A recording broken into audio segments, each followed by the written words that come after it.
Everyone, आज का हमारा नेक्स्ट क्वेश्चन है मूविंग चार्ज एंड मैग्नेटिज्म से।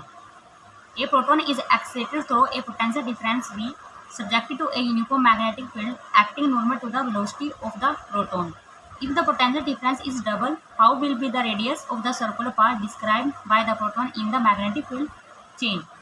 देखो इसमें क्या बोला जा रहा है कि कोई भी एक प्रोटॉन है वो एक्साइट कर रहा है किसी पोटेंशियल डिफरेंस v से, उसको किसी के अंदर रखा गया है किसी यूनिफॉर्म मैग्नेटिक फील्ड के अंदर।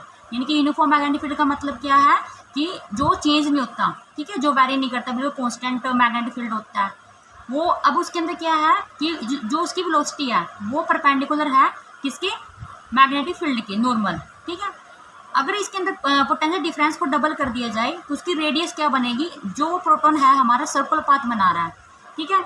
अब हमें ये क्वेश्चन कैसे निकालना है, अब देखो सबसे पहले इसमें दो तीन कंसेप्ट लगेंगे, थोड़ा ध्यान से देखना। सबसे पहले फर्स्ट ऑफ ऑल मान लो एक प्लस क्यू का मतलब क्या है, प्रोटॉन, वो v वेलोसिटी से जा रहा है, ठीक है। यूनिफॉर्म मैग्नेटिक फील्ड इसके अंदर रखा गया है इस टाइप से, ठीक है। ये इसकी क्या है, यूनिफॉर्म मैग्नेटिक फील्ड की नोटेशन है, इस टाइप से अंदर की तरफ क्रॉस ऐसे करते हैं, क्रॉस, ठीक है। अब देखो इसके अंदर हम क्या करते हैं, हम थोड़ा अपना राइट हैंड थंब रूल का इस्तेमाल करेंगे। देखो ये हमारे पास वेलोसिटी है, इसको वेलोसिटी मान लो, ठीक है। मान लो ये वेलोसिटी ऐसे जा रही है, अंदर की तरफ बिल्कुल मैग्नेटिक फील्ड है, इसको क्रॉस करो, ठीक है। फोर्स कैसे लगेगा, इस डायरेक्शन में, फोर्स कैसे लगेगा, इस डायरेक्शन में। अब देखो मैंने ये इसको अपने राइट हैंड थंब रूल के अकॉर्डिंग बताया है, इसको फॉर्मूले के अकॉर्डिंग कर सकते हो। जैसे हमारे पास मैग्नेटिक फोर्स क्या होता है, F = Q charge V cross V, ठीक है, यहाँ से भी कर सकते हो। अगर वेलोसिटी को हम मैग्नेटिक फील्ड की तरफ क्रॉस करें ऐसे, तो फोर्स की डायरेक्शन इस टाइप से निकल जाती है, ठीक है। Q का मतलब क्या है, proton, plus Q charge plus Q, ठीक है, प्रोटॉन। अब देखो वेलोसिटी और मैग्नेटिक फील्ड के बीच में हमारे पास क्या है, 90 डिग्री का एंगल, क्योंकि नॉर्मल है, नॉर्मल के अंदर क्या है, थीटा = 90, यानी कि इस टाइप से वेलोसिटी और ये मैग्नेटिक फील्ड इस टाइप से और 90 ऐसे, ठीक है।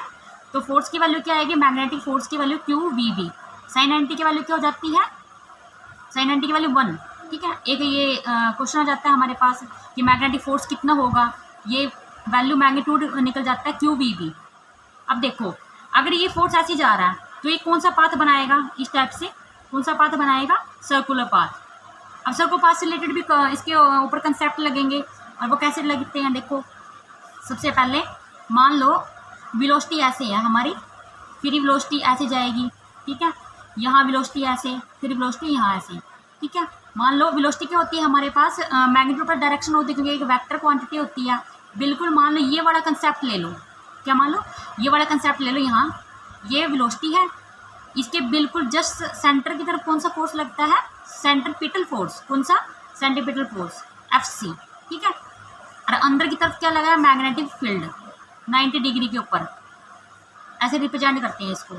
अब देखो सबसे पहले first of all centimetre force की वैल्यू क्या होती है, mv²/r, ये हमें याद होना चाहिए। अब इस इक्वेशन को और इस इक्वेशन को हम क्या करते हैं, दोनों को इक्वल कर देते हैं, क्योंकि ये कंसेप्ट और ये कंसेप्ट सेम ही है, दोनों फोर्स इक्वल कर दो।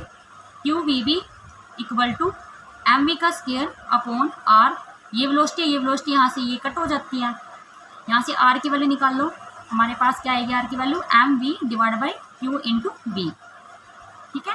ये रेडियस आ जाती है इस सर्कुलर पाथ के लिए, ये वेलोसिटी है v। अब देखो नेक्स्ट हमें क्या सोचना है, अगर प्रोटॉन एक्साइट करा किसी पोटेंशियल डिफरेंस v से, कैपिटल V से, अब इसको कैपिटल V मान लो, इसको थोड़ा स्मॉल v से मान लो, वेलोसिटी है, दोनों की हमें अलग अलग सिंबल देने पड़ेंगे क्योंकि सेम चीज़ें हो जाती हैं यहाँ। तो अब हम क्या करेंगे, अगर काइनेटिक एनर्जी क्या होगी इस प्रोटॉन की, mv²/2, ठीक है। अगर प्रोटॉन एक्साइट करे किसी पोटेंशियल डिफरेंस से तो उसकी काइनेटिक एनर्जी क्या होती है, Q × V, ठीक है, इस टाइप से। अब हम यहाँ से क्या निकालते हैं, v की वैल्यू, वेलोसिटी की वैल्यू निकाल लो यहाँ से, थोड़ा वेलोसिटी की वैल्यू में जल्दी फाइंड आउट हो जाती है ये चीज़। v = ट्वाइस QV /m², ठीक है। अब देखो जो कंडीशन बोली गई है वो देखो, सबसे पहले पोटेंशियल डिफरेंस को डबल किया गया, इसके अंदर देखो सबसे पहले इसको फर्स्ट इक्वेशन का नाम दे दो, इसके अंदर कैपिटल V को डबल किया गया, ठीक है। डबल करो, मान लो इसको V1 का नाम दे दो, हमारे पास वेलोसिटी सेकंड क्या आएगी, 2Q B divide by M, ठीक है। √2 यानी कि हमारे पास v1, ठीक है। वेलोसिटी सेकंड क्या है, √2 टाइम्स v1 आ जाती है। अब हमें क्या निकालना है, रेडियस निकालनी है। तो r1 का नाम दो m into v1 divide by qb, ठीक है। r2 की वैल्यू क्या आ जाएगी, यहाँ पे वेलोसिटी की वैल्यू निकाल लो, m v2 divide by q into v। v2 की वैल्यू पुट कर देते हैं यहाँ पे, m into m by qb √2 v1, यानी कि r2 इक्वल टू, अभी देखो हमारे पास M V by of the cube क्या थी, r1 है ना, और ये √2, ठीक है। इसका मतलब क्या हुआ, r2 रेडियस हमारे पास कितने टाइम्स है, √2 टाइम्स r1 जो हमें पूछी गई थी, ठीक है। If the potential difference double how will be the radius, कितनी रेडियस होगी, ठीक है, यानी कि √2 टाइम्स चेंज हो जाती है फर्स्ट वाली रेडियस से। Thank you so much.